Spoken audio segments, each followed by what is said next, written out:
Chicos, vamos a empezar la clase.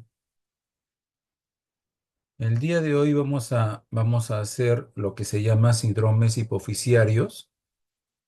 Ya,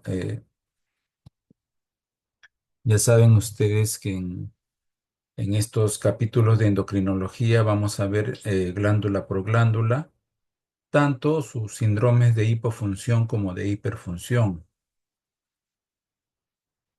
La hipófisis, ¿no? La hipófisis que está por debajo del hipotálamo, ¿no? Es una zona, ¿no? Una glándula que produce bastantes factores liberadores de hormonas, ¿no? Que van a controlar los diferentes ejes, ¿ya? Es bueno saber cuándo hablamos de un problema primario, cuándo hablamos de un problema secundario. Por ejemplo, cuando la persona tiene un problema en la glándula tiroides, ¿no? Y el problema se origina en la misma glándula, hablamos de hipotiroidismo primario. Pero si se origina en la hipófisis, ¿no? En la hipófisis se dice hipotiroidismo de tipo secundario. En la hipófisis también normalmente utilizamos, ¿no? Un poquito diferente, ¿ya? Ahí está, tal como acá, ¿no? Que, por ejemplo, a una persona le extirpan la tiroides, ¿no? Estamos hablando de otra glándula, le extirpan la tiroides, ¿no? Una tiroidectomía total, por ejemplo, un tumor de tiroides, una neoplasia.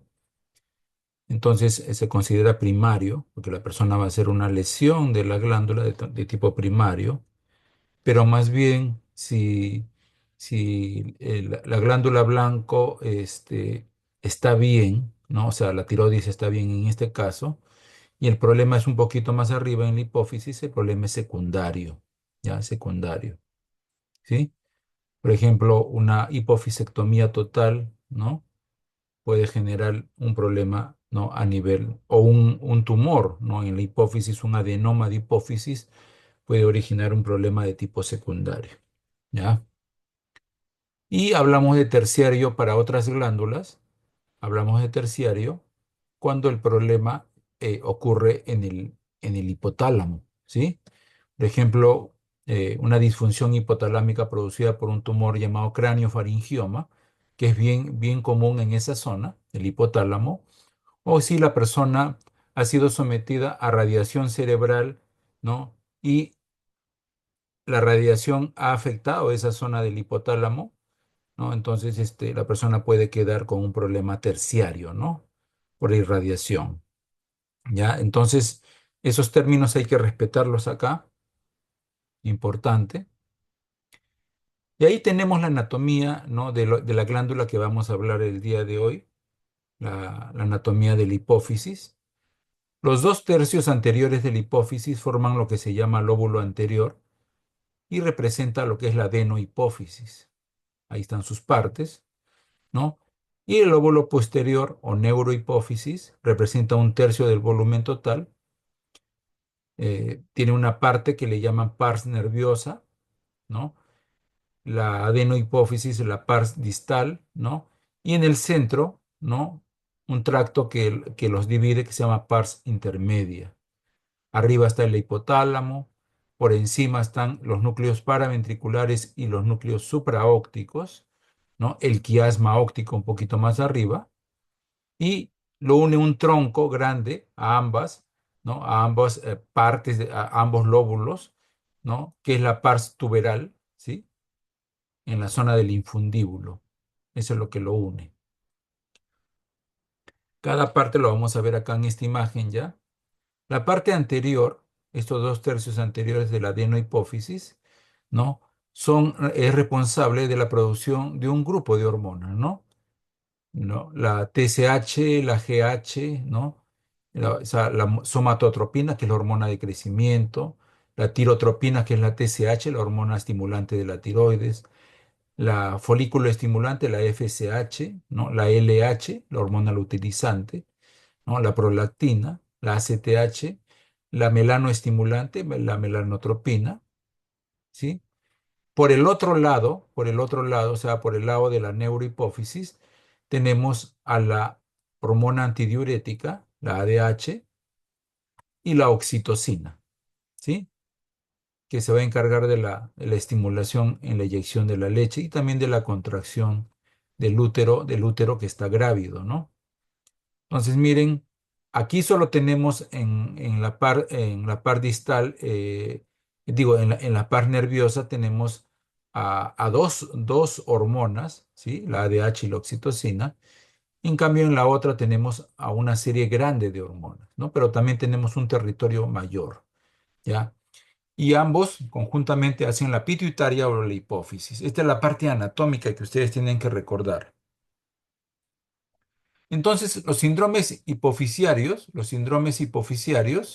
¿no? Básicamente se van a representar ya sea porque exista una deficiencia, o sea, una hipofunción de la glándula, de la hipófisis, o una hiperfunción por producción excesiva, ¿ya? De ciertas hormonas.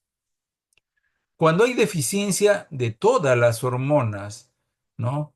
De todas las hormonas, hablamos de un síndrome que se llama panhipopituitarismo, ¿ya? Tenemos también el síndrome de Sheehan, que es un tipo muy especial de panhipopituitarismo, ¿no? Existe el enanismo hipofisiario cuando la GH está disminuida. Existe la diabetes insípida, ¿no? Cuando hay problemas con la hormona antidiurética. En cambio, por producción excesiva tenemos a la hiperprolactinemia, por ejemplo, prolactinomas o adenomas grandes, ¿no? De prolactina, ¿no? Hiperprolactinemia, el gigantismo o la acromegalia por una hiperproducción de hormona de crecimiento, ya sea en la etapa adulta o en la etapa de crecimiento, la acromegalia. Tenemos el llamado síndrome de Cushing, ¿no? En que en este caso, si el problema se origina en la misma glándula, en la misma hipófisis, hablamos de enfermedad de Cushing. También se puede haber un problema de hipertiroidismo de origen hipofisiario, ¿no? Entonces, todo esto podemos ver, ¿no? Que el hipertiroidismo hipofisiario, por si acaso, es raro. Y después tenemos la secreción inadecuada de hormona antidiurética, ¿no? Que también a veces lo clasifican, ¿no? Algunos autores en esa parte de los síndromes de hiperfunción. Entonces, miren, vamos a ver la gran mayoría de estos, lo vamos a ver para que ustedes puedan apreciar, ¿no? Cómo se hace el acercamiento y cómo es la clínica que va, va a corresponder a cada uno de ellos. Voy a bajar el volumen a mi celular porque si no van a estar llamando. El hipopituitarismo, entonces, puede haber un déficit global de hormonas, o sea, puede haber todo un déficit, se llama panhipopituitarismo, o puede haber básicamente la falta de una o varias hormonas, ¿ya? Todo va a depender, ¿no? De qué enfermedad está produciendo esto, ¿no? Entonces, mira, el hipotiroidismo puede ser selectivo, solo una hormona, por ejemplo, la prolactina, un hiperprolactinoma, ¿no? Puede estar provocando este problema y el resto de hormonas estar bien, puede ser parcial, ¿no? O sea, algunas hormonas tomadas, no una, sino varias, pero no todas. Y el global o panhipopituitarismo, donde hay déficit de todas las hormonas, tanto de la adenohipófisis como de la neurohipófisis, ¿ya? Entonces, miren, puede haber varias variantes, ¿no? Ahora, como estamos hablando, acá la glándula ya es el órgano blanco, solo tenemos dos diferentes, ¿ya? Que es el hipopituitarismo primario, o sea, afecta a la misma glándula, a la hipófisis.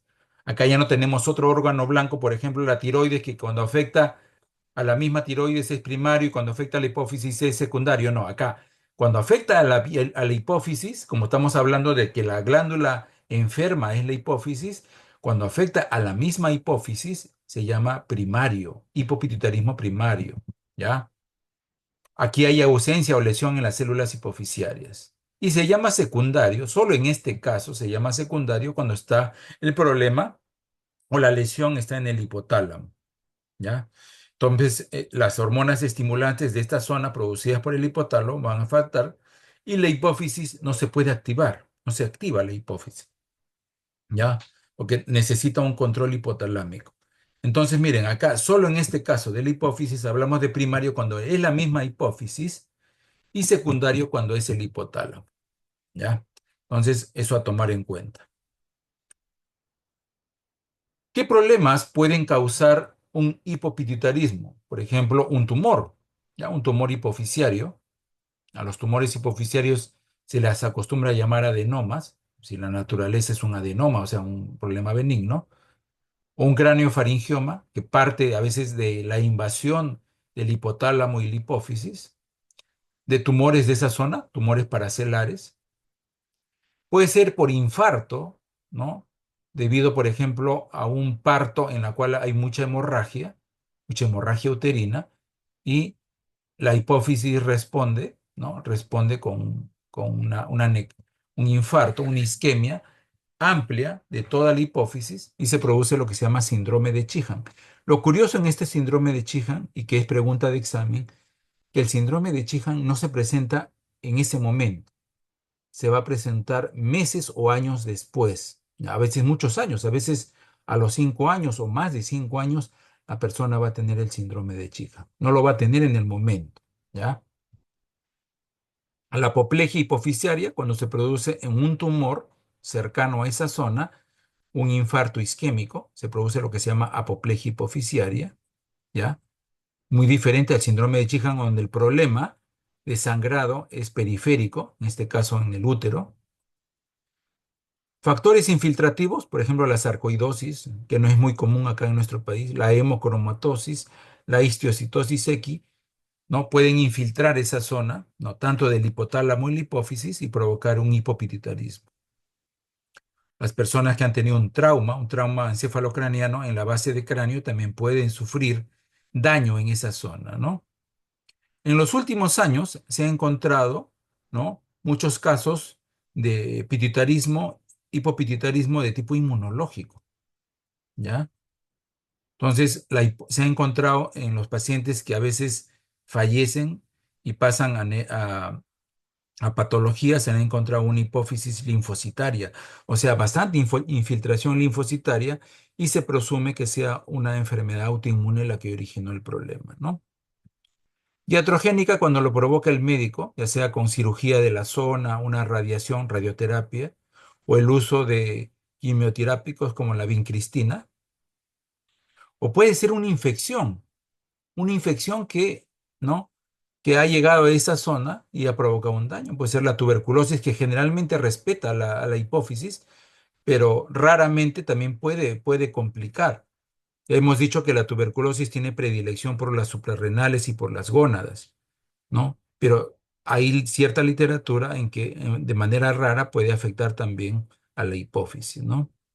La sífilis y acostumbra a dañar esta zona, ¿no? Y ciertas micosis también, ¿no? Entonces, miren, tenemos factores etiológicos que pueden derivar en un problema de hipopituitarismo variable, ¿no? De rango variable, ¿no?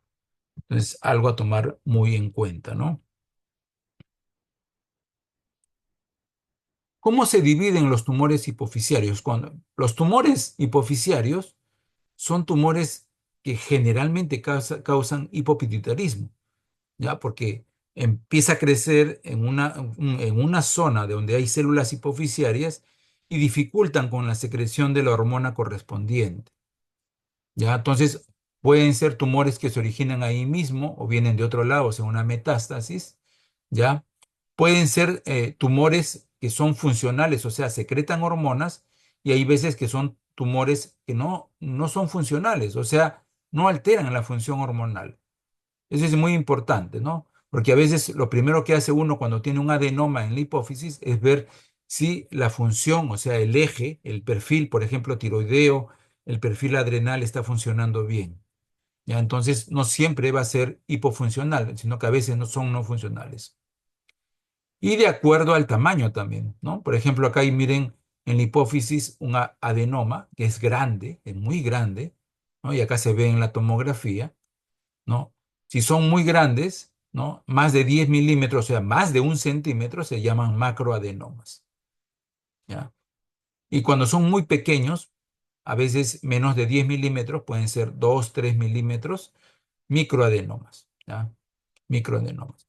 Entonces, miren, esta es una pequeña clasificación que se hace en cuanto al tumor hipofisiario, que es una causa frecuente de panhipopituitarismo, ¿no?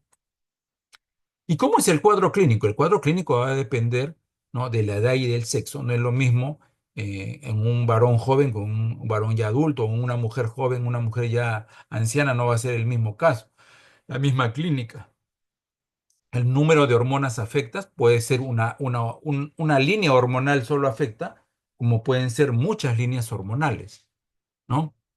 El grado de falla puede ser que se produzca la hormona, ¿no?, en cantidad muy baja o simplemente no se produzca. Va a depender también de eso la clínica, ¿ya?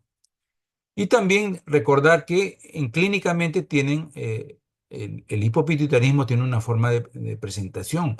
Por ejemplo, en el Chihan es de instauración lenta y progresiva, poco a poco, ¿no? Probablemente el primer mes la persona no tenga ni una molestia, pero ya a medida que van pasando los meses y los años, ya se va haciendo mayor clínica, ¿no?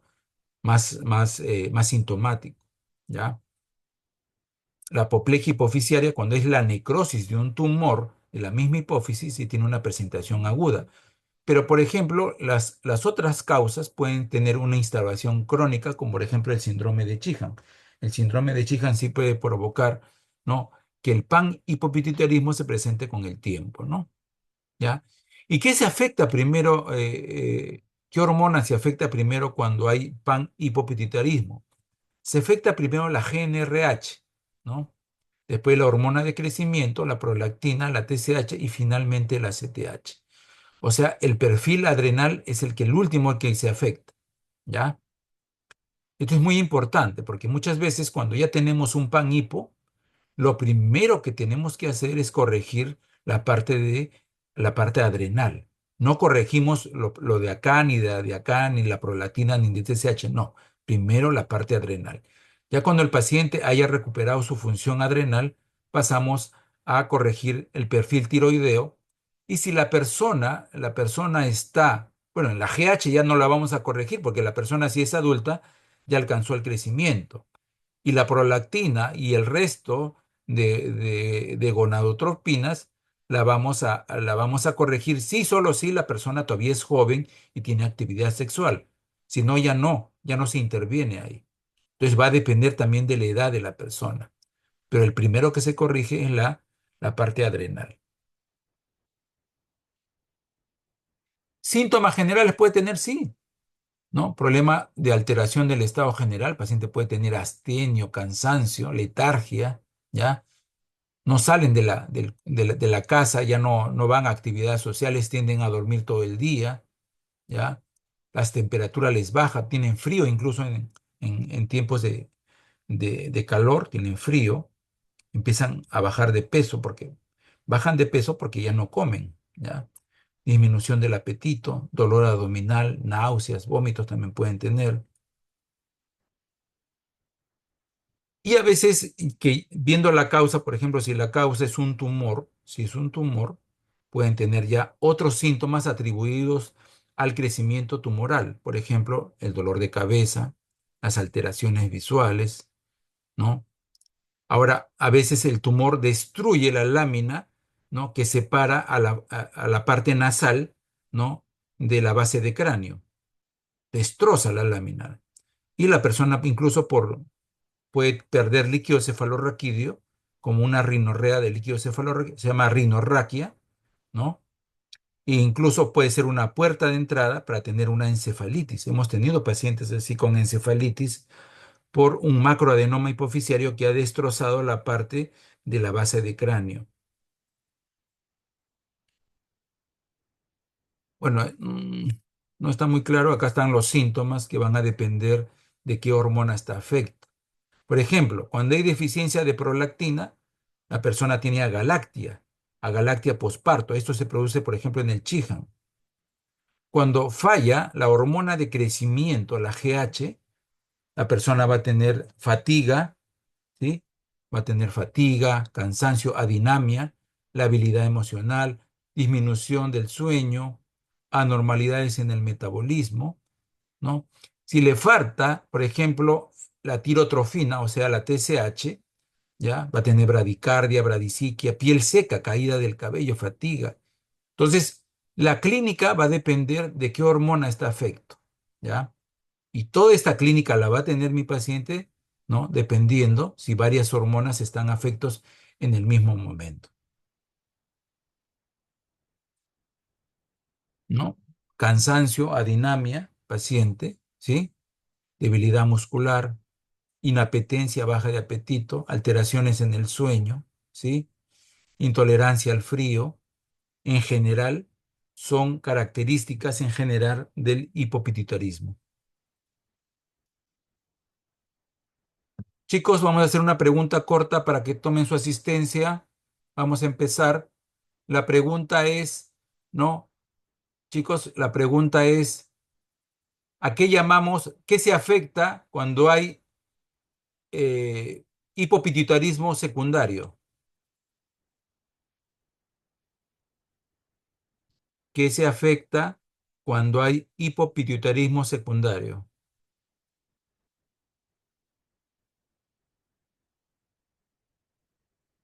Vayan marcando su respuesta. ¿Me están escuchando, no, chicos?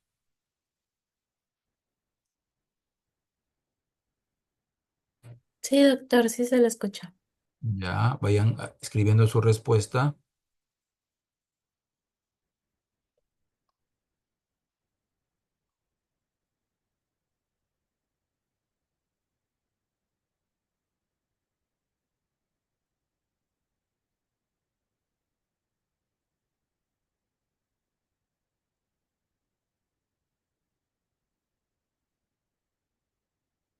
A ver, vamos a ver qué han respondido.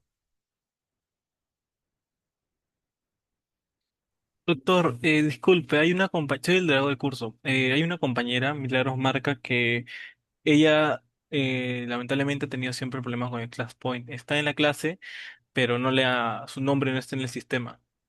Ya, pero si está en la barra de asistencia, le voy a tomar foto y ya lo envío, ¿ya? Ah, ya, está bien, perfecto, doctor, muchas gracias.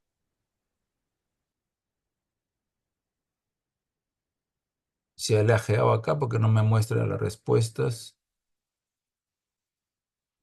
A ver, un ratito vamos a ver si me muestra las respuestas.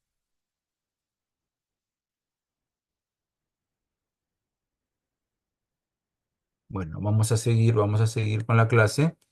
Vamos a ver una forma muy especial, ¿no? De hipopituitarismo que es el síndrome de Sheehan, ¿ya? En el síndrome de Sheehan, ¿no? Tenemos esto, que la persona sangra mucho, o sea, tiene un sangrado posparto. Una vez que se sale el bebé, el útero entra en atonía por el problema del sangrado, ¿no? La persona le cae la presión. A nivel de hipotálamo y de hipófisis se produce una vasoconstricción. Recuerden que esta zona está activa, ¿no? Porque hay responsabilidad por la prolactina, por la oxitocina. Entonces, se mantiene activa y hay un problema acá, ¿no? Que hay una vasoconstricción que lleva a isquemia y a necrosis de la hipófisis, ¿ya? Inicialmente, ¿no? Se produce la isquemia y con el tiempo va pasando por varios cambios anatomopatológicos que llevan, por ejemplo, a que un grupo de células caigan en un problema de que muerte celular en esa zona, ¿no? Hasta que poco a poco, ¿no? Se va resolviendo el problema, pero la mayoría de células hipoficiales han quedado dañadas, que van a ser responsables de la prolactina, de las hormonas tiroideas, del cortisol, ¿no? Entonces se van a empezar a dañar, ¿no? Y la persona con el tiempo va a desarrollar el problema, ¿no? ¿Y qué problemas va a tener mi paciente? Por la caída de la prolactina va a tener agalactia, una galactia, o sea, quiere decir que no va a producir leche.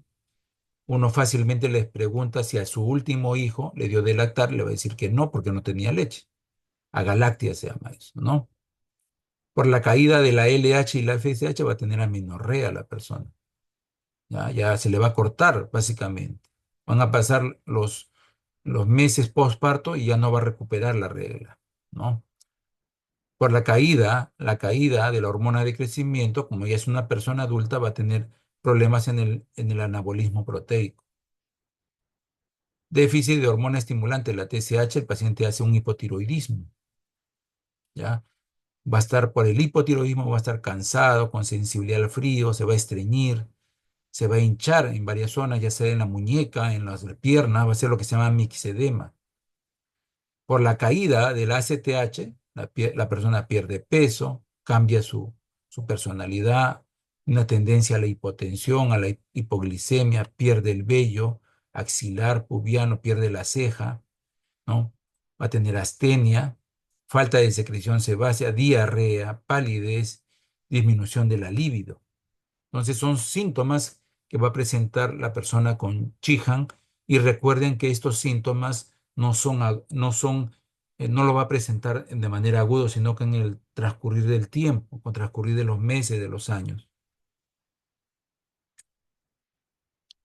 Nos vamos a otro grupo. Dejamos ya la causa, ¿no? Esta causa de panhipopituitarismo y nos vamos a cuando cae básicamente solo la hormona de crecimiento, ¿ya? ¿Qué causas pueden haber por deficiencia de hormona de crecimiento que al final va a originar un enanismo hipofisiario, ¿ya? La falta de secreción de hormona de crecimiento, ya sea por una enfermedad hipotalámica o un problema de adenohipófisis, un defecto genético en la síntesis de hormona de crecimiento, o la resistencia al factor de crecimiento, ya sea por un problema del receptor o por una enfermedad autoinmune, anticuerpos circulantes contra la hormona de crecimiento. Entonces, esa es la causa resumida de lo que es el enanismo hipofisiario. ¿Y qué va a tener mi paciente? Si el paciente no tiene hormona de crecimiento, ¿no? A partir de los 2 años se va a detener el crecimiento, ¿ya? A partir de los 2 años. No, entre 0 y 2 años el crecimiento va a ser aparentemente normal, pero pasados los 2 años se va a detener. La masa muscular va a disminuir, no va a haber un buen adecaotrofismo, ¿sí? La persona va a tener hipoglicemia porque es otro efecto que tiene sobre el metabolismo, la hormona de crecimiento, el paciente hace hipoglicemia. Por ejemplo, este es el caso, miren, ¿no? Parece una niña, pero en realidad es una persona adulta. Tiene enanismo hipofisiario. Se inició su problema, ¿no? Cuando era niña y se manifestó su tamaño, ¿no? Probablemente llegó a los 50 o 60 centímetros nada más, ¿no? Es más pequeña que una silla, ¿no? Es el caso de Lavinia Warren, que es una actriz, ¿no? Una actriz no recuerdo si ha sido inglesa, en la que la contrataban los circos, la contrataban a veces, ¿no? Ciertos sitios donde habían shows de personas con alguna deformidad o alguna alteración en el cuerpo, ¿no? Y a ella la contrataban por su enanismo, ¿no? Porque era una persona que tenía un enanismo, pero proporcional, como ustedes pueden ver. No es el caso de una acondroplasia, en la cual sí hay una asimetría entre el tronco y las extremidades, pues, ¿no? Entonces acá en el enanismo hipofisiario, es pregunta de examen, existe lo que se llama una proporcionalidad entre los segmentos, ¿no? Anatómicos, pues, ¿no? La hormona de crecimiento tiene que ver con el crecimiento óseo, básicamente, ¿no? ¿Ya? Pero también interviene, ¿no? Aparte del crecimiento óseo, va a intervenir, ¿no? Sobre el metabolismo, ¿ya? Sobre el tejido adiposo, ¿ya? Reduciendo el tejido adiposo, cuando existe una producción adecuada de tejido adiposo. Eso quiere decir que una persona adulta que tenga algún problema con la hormona de crecimiento va a tener acumulación de tejido adiposo, se va a engordar, ¿ya? Va a ganar peso. Y al ganar peso, como el tejido adiposo se va a acumular, también se va a acumular en las arterias y va a tener riesgo cardiovascular. Cuando hay falta de hormona de crecimiento, hay riesgo cardiovascular. A través del hígado, de la estimulación en el hígado, produce factores de crecimiento de tipo insulina, ¿no? Que tienen básicamente como un factor estimulante sobre el crecimiento óseo, ¿ya? Pero ojo, un poco de ojo acá a lo que es su acción sobre el tejido, sobre el metabolismo y especialmente sobre el tejido adiposo. ¿Ya?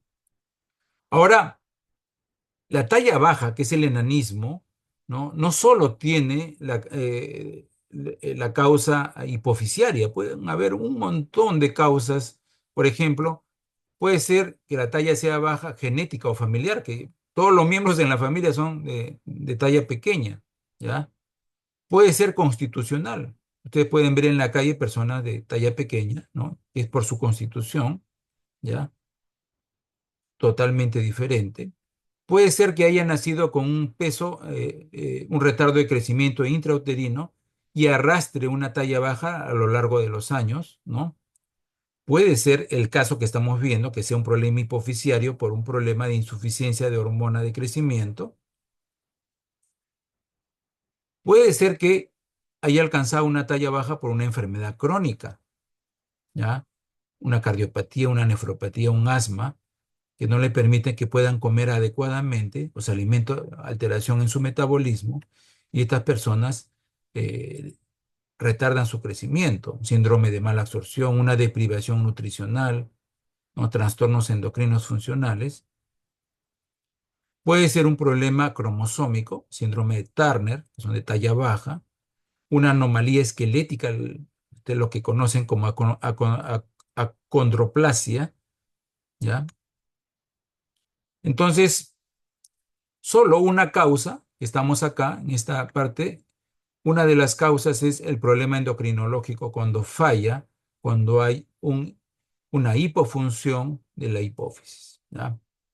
Nos vamos a la neurohipófisis. ¿Qué pasa cuando hay hipofunción en la neurohipófisis? Un déficit de vasopresina, ¿no? Que es la hormona antidiurética, ¿sí? Se produce un cuadro que se llama diabetes insípida, ¿no? La persona empieza a tomar bastante agua, a orinar bastante, ¿ya? Entonces, esta hormona que es producida por la neurohipófisis, ¿no? Y que también puede estar se puede afectar por cualquiera de esas causas que pusimos al inicio, entonces puede generar una diabetes insípida, ¿ya? ¿Y por qué se caracteriza la diabetes insípida? ¿No? No se produce adecuadamente la vasopresina, ¿ya? La hipófisis ya no la puede liberar. A veces una cirugía la puede originar como causa, ¿ya? O una obstrucción de las arterias que dirigen, ¿no? Sangre al cerebro, ¿no? O puede ser de causa nefrogénica por falta de receptores para la hormona. La persona empieza con poliuria, ¿ya? Polidixia, se deshidrata, puede hacer hipotensión, ¿ya? Tendencia a la hipotensión o taquicardia, ¿ya? Entonces, si una persona hace esto de acá, puede ser que esté haciendo, ¿no? Una diabetes insípida. Ahora nos vamos a ir. ¿Tienen ahí alguna pregunta, chicos, para pasar a lo que es la hiperfunción? ¿No? Así como hemos revisado la hipofunción, hemos revisado el enanismo hipofisiario, hemos revisado la diabetes insípida, el pan-hipo, el síndrome de Sheehan. Ahora vamos a ver la hiperfunción de la hipófisis. ¿Alguna pregunta hasta ahí? Todo claro, doctor. ¿Ya? Ahora, puede ser que el daño en la hipófisis genere un exceso de producción de hormona. Y una de las causas más frecuentes, uno de los diagnósticos más frecuentes es la hiperprolactinemia. ¿Sí? Ahora, el paciente, ¿cómo avisa la hiperprolactinemia? Por la galactorrea, ¿no? Una galactorrea. El caso, por ejemplo, de una paciente que tuvimos el mes pasado en el piso, de una mujer de 65 años, que tiene una historia de 5 años, miren, 5 años, ¿no? De galactorrea. Y que la han estado peloteando básicamente en el periférico, en el policlínico, hasta que ha llegado en Almenara. ¿Para qué? Para ver si tiene un prolactinoma, si tiene un tumor ahí en la hipófisis, ¿no? Y se le ha encontrado el prolactinoma y ya entró a sala de operaciones para que sea operada, porque ya le estaba produciendo alteraciones en el campo visual. Entonces, la galactorrea es lo que va a tener el paciente. Pérdida de la libido, especialmente en los hombres, disfunción eréctil en los hombres, Infertilidad, tanto en los hombres como en las mujeres. Tener la prolactina alta es causa frecuente de infertilidad, ¿ya? Entonces se dosa la prolactina cuando una mujer, ¿no? O un varón no pueden tener hijos. Entonces, una de las hormonas que se dosan es la prolactina, tanto en hombres como en mujeres, ¿no? Si el prolactinoma, que se llama al tumor, crece demasiado y comprime al quiasma óptico, produce lo que se llama las llamadas hemianoxias, ya sean nasales o temporales, y la persona incluso puede llegar hasta la ceguera. Hemos tenido pacientes con ceguera, ¿no? Y el crecimiento del prolactinoma hace que el paciente también tenga dolor de cabeza importante, ¿ya? Estamos viendo la parte clínica básicamente de esto. Acá tenemos, miren, una resonancia magnética, ¿no? En esta zona donde está el puntero, acá debe estar la glándula hipófisis, pero podemos ver que prácticamente toda la silla turca está ocupada. Hay un gran crecimiento ahí. Por lo menos esa lesión debe tener más de 3 centímetros de diámetro, ¿no? Entonces acá se ve, ¿no? Y básicamente ya está comprimiendo el nervio óptico, ¿no? A ver, apaguen su receptor, a ver, por favor, para continuar. Entonces, miren, así se ve en la resonancia un prolactinoma, ¿no? ¿Ya? El otro que puede estar elevado, la otra hormona que puede estar elevado en la adenohipófisis es la hormona de crecimiento. Ya hemos visto el enanismo hipofisiario, ahora vamos a ver el gigantismo y la acromegalia. Si se produce el aumento de hormona de crecimiento, la causa es la misma, pero en diferente edad. En un niño que todavía está en crecimiento, ¿no? Se produce el gigantismo, ¿no? El caso, por ejemplo, de Margarito Machaguay, que lo tuvimos en el piso hace unos años, él empezó, no, lo notó la familia a los 10 años, ¿no? A los 10 años que tenía mayor talla que sus hermanos, ¿no? Como 4 hermanos, y él era prácticamente doblaba en talla a sus hermanos que casi tenían casi la misma edad, ¿no? Y como vivía en la selva, en una zona muy, muy humilde, ¿no? No llegaba la asistencia médica, prácticamente lo trajeron a Lima cuando ya era adulto, ¿no? Ya era adulto, entonces ya era una persona con más de 2 metros, casi 2 metros 30, ¿no? Y tenía un gigantismo que se originó cuando era un niño todavía. Pero si el problema se ha originado cuando ya la persona es una adulta, digamos 20, 30, 40 años, ¿no? Por la misma causa, un adenoma, por ejemplo, se llama acromegalia.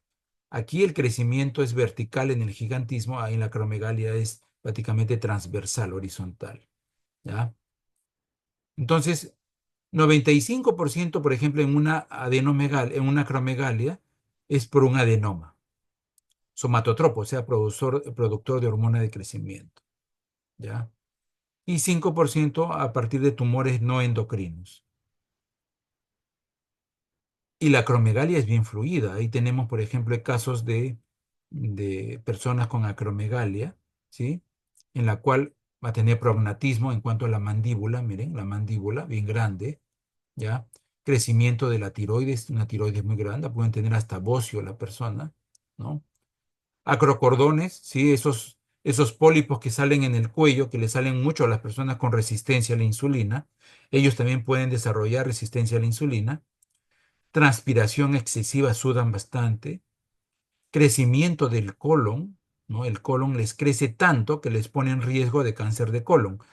Uno de los tumores frecuentes que tiene el paciente acromegálico es el cáncer de colon, ¿ya? Artralgias, ¿no? Dolores articulares, ¿no? Prominencia frontal, la parte de la frente, prominente. Rasgos gruesos, ¿no? En su cara, en su macizo facial, en la nariz, rasgos gruesos. Crecimiento de los labios y de la lengua, tienen macroglosia. Las dos enfermedades endocrinológicas que producen macroglosia son el hipotiroidismo, o sea, el mixedema, ¿no? Y la acromegalia, son preguntas de examen, ¿ya? Crecimiento del corazón, estos pacientes tienen cardiomegalia, ¿ya? Y varios órganos abdominales también los tiene grandes, incluido el intestino. cifras de presión alta, hipertensión, ¿no?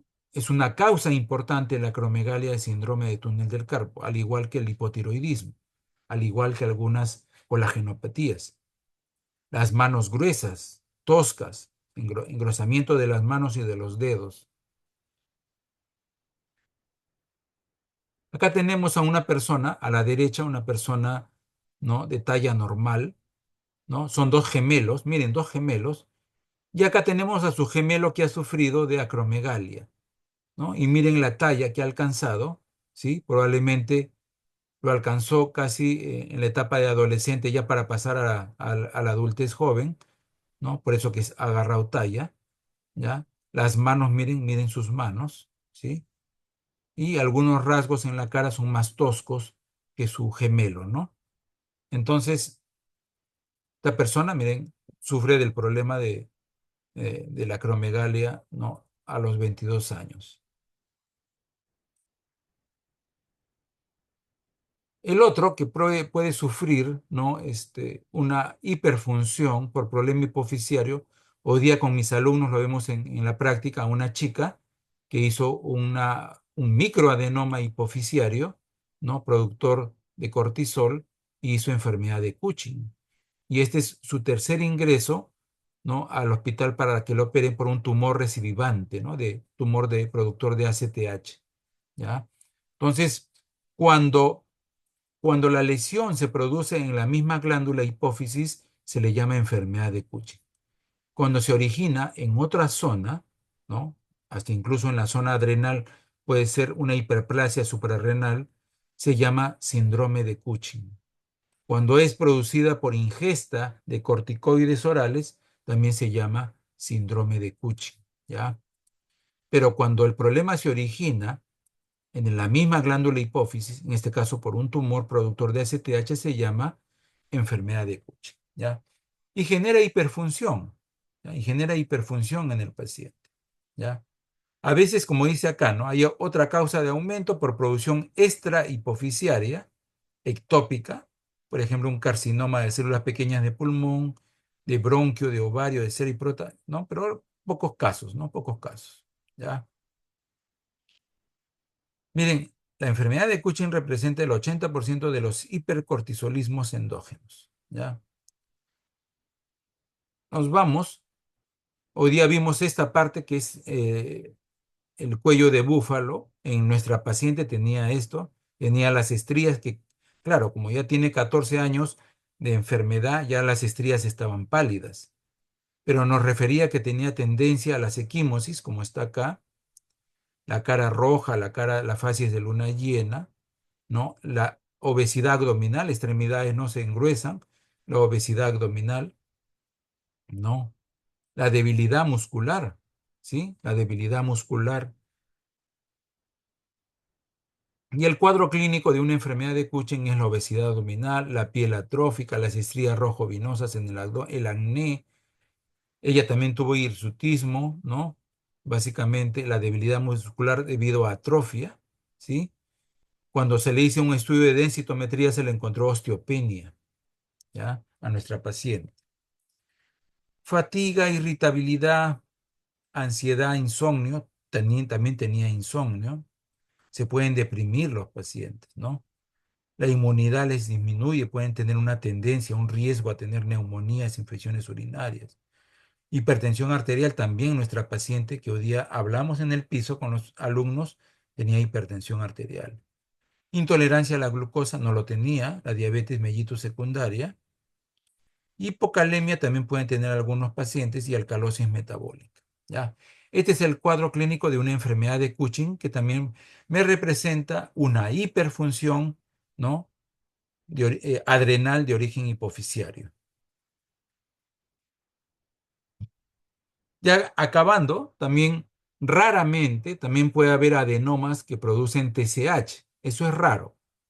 Ya sea un adenoma que produce prolactina, que produce hormona de crecimiento o que produce ACTH, pero que produzca TSH se ve muy poco. Como dice ahí, ¿no? Solo el 0,5 al 2% de los tumores hipofisiarios producen TSH, ¿ya? ¿Y por qué se caracteriza este hipertiroidismo? ¿No? bocio difuso, ¿ya? No hay esoftalmos, importante, pregunta de examen, no hay esoftalmos. Puede haber dermatopatía, acropaquia, ¿ya?